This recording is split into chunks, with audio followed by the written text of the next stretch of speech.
ဟာအော်ကြီးကြီးအပြေးတော့လည်းဘာဖြစ်လာတော့ကိုကြီးဒီနေ့ကျဆိုဝမ်းတာစကားပြောမလို့လာတာဗောကွာ 你水我的吧也对了啦嘿。ရွှေအိုးဟုတ်တယ်ရွှေအိုးမှလေလူခိုးလို့မရတဲ့ရွှေအိုးဗျာ 哈，你不要让人家拿不来吧？我不要什么吧喽？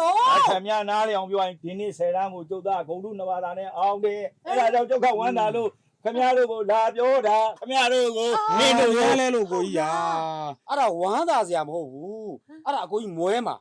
သိလားကိုကြီးမြို့အကြောင်းတက်တယ်ဆိုတာပတ်စံဘယ်လောက်ကုန်လဲကိုကြီးသိလားဟာကုန်ပြင်တလောက်ကုန်သားပါသေးကွာငါတို့တစ်ဆွေလုံးတစ်မျိုးလုံးနဲ့မှာ10တန်းအောင်ပွဲရဆိုလို့ဘယ်သူကြီးလို့လဲငါသားပထမဦးဆုံးအောင်တာလေဒီလိုဝမ်းသာစရာစကားကိုရွာထဲကိုသွားပြီးကျုပ်ကပြောအောင်မှာကြွားအောင်မှာသွားလိုက်အောင်မယ်သွားအောင်မယ်ဟေးသူအောင်ရဲ့သား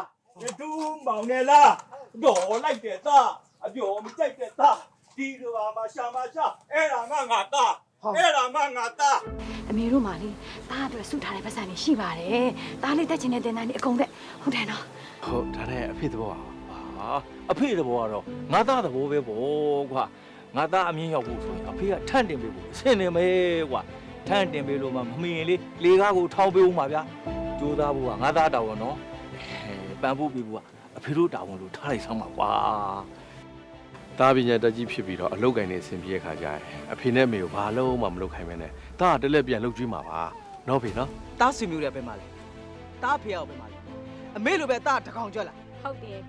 မင်းကိုတကောင်ကျွတ်မှမွေးခဲ့တာနင်လည်းတကောင်ကျွတ် ဟာသူတို့ကသဘောမတူပြောငါသမီးဘာဖြစ်နေလို့လဲ အမကဘာမှမဖြစ်ဘူးဖြစ်နေတာအဖေရဲ့အဖေတို့လူမွေးဖောက်ပြန်တဲ့လူရဲ့သမီးနဲ့လုံးဝမပေးစားနိုင်ဘူး ရှက်တဲ့ရင်အမေလုံးတဲ့လူဒီလိုလုံးတွေမလုပ်အောင်လို့သူလုံးလုံးရမှာနေဗျာပြီးတော့ပါတယ်သူကသိခါကြထားလား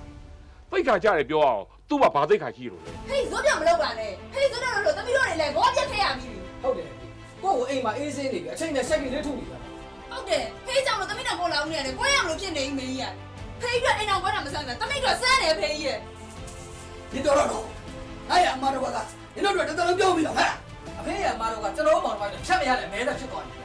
ဟုတ်တယ်ဖေးကြီးရဲ့ဖေးကြောင့်လို့သမီးတို့ရဲ့မျောလင်းချက်နဲ့နာမည်တွေကိုပြက်စီးခဲ့ရတာဖေးကြီး မင်းမစင်ချင်းနဲ့ပြောနေတဲ့စကားသူ့ရင်ဓာတ်နဲ့ထိုးသလို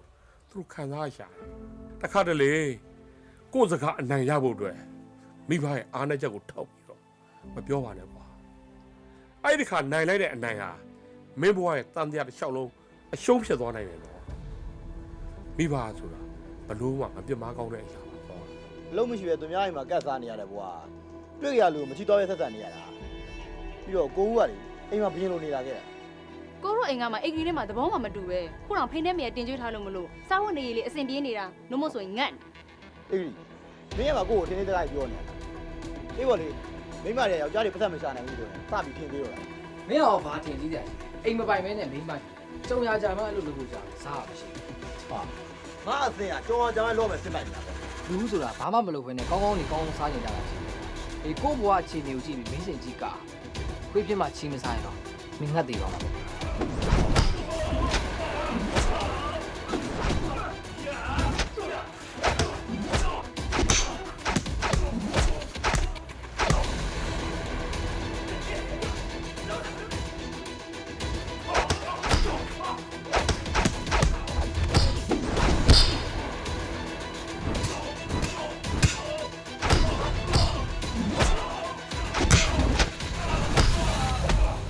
မိသားစုဘွားဆိုတာ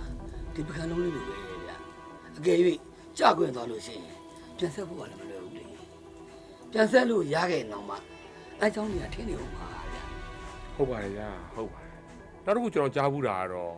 သားသမီးဆိုတာတဲ့အကျွေးလာတောင်းတဲ့သူရဲ့အကျွေးလာဆက်တဲ့လူရဲ့နှစ်မျိုးရှိတော့ကြားဘူးတယ်ဗျာ ကျွန်တော်ကတော့ဘာမှမပြောလဲပါဘူးဗျာသူတို့အကျွေးတောင်းရင်လားပြန်မဆက်နိုင်မှာစိုးရင်လားဗျာ ထန်းတော်ဆုံးယုံမကလို့လူပါသေးသေးကွာအရေးကြီးတာကငါသားဘွဲရပညာတတ်ဖြစ်ဖို့ပဲလိုတာကွာသူ့ဘွဲရပြီးတော့ကိုကြီးကိုပြန်လုပ်ကျွေးရင်တော့ကောင်းတာပေါ့အဲ့လိုမှမဟုတ်ဘဲနဲ့ပညာလဲဆုံးကျင်ရလဲဆုံးပြီးမဖတ်လိုက်လို့မိုက်ဖက်ပါရင်တော့အကိုကြီးရင်ကျိုးမှာနော် ဒါဆိုရင်မြတ်တို့ဘက်ကတာဝန်စီရလေဒါဘလို့ဦးသက်ကမြတ်တို့ပဲအပြစ်တင်နေရလေအဖေလိုနေသမျှငွေအားလုံးကိုလေအကုန်လုံးပို့ပေးနေရလေတစ်ဆွေလုံးတစ်မျိုးလုံးကိုထောက်ပံ့ရလောက်ထီကမြတ်တို့ကမချမ်းသာသေးဘူးနော်မြတ်လိုမိန်းမကိုလည်းရှာကြည့်ပါအောင်ကိုမောင်ရဲ့ မိဘကိုငွေပေးရုံနဲ့တောင်းဝင်ကြေပြီးလို့ထင်နင်တော့မှားသွားမှာပေါ့ဟာငယ်ငယ်ကမိဘပျောက်လို့ငိုခဲ့တယ်မင်းကအခုမင်းရှင်းတော့ပေါ်လဲမင်းရက်တည်နိုင်ရော ငါမိဘဘလို့နေရမလဲလို့မင်းမတွေးတော့ဘူးလားငယ်ငယ်ကမိဘထမင်းခုတ်ကြီးမှာစားခဲ့တဲ့မင်းကအခုကိုထမင်းလဲကိုရှာစားနိုင်ရောငါမိဘဘာနဲ့စားနေလဲလို့မင်းမစဉ်းစားတော့ဘူးမလားငယ်ငယ်ကမိဘချော့သိမ့်မှာအိတ်ခဲ့တဲ့မင်းကအခုငါအဖေဘလို့များအိတ်နေရှာမလဲလို့မင်းတွေးခဲ့ဘူးလားဟမ်ရမိဘတင်ပြီးလို့ပညာတတ်ကြီးဖြစ်ခဲ့တဲ့မင်းကအခုပညာလည်းတတ်သွားအောင်ပညာမဲ့တဲ့မင်းဖေကိုလူကြားတဲ့ခေါ်တော့မင်းရှက်နေတာမှလားဟဲ့မင်းပညာတတ်ကြီးဖြစ်ဖို့ဆိုတာမိမကောင်းကောင်းရဖို့အတွက်မင်းဖေကဒီထန်းတော်ကြီးကိုရောင်းခဲ့တာတိတ်ကိုမှားတယ်ကွာသူသာဒီထန်းတော်ကြီးကိုမရောင်းခဲ့ဘူးဆိုလို့ရှိရင်မင်းဖေအခုရောက်ဒီဒုက္ခမရောက်ဘူးကွာမြစ်တာတူနိုင်လို့ရှင်နှလုံးသားရည်ကြ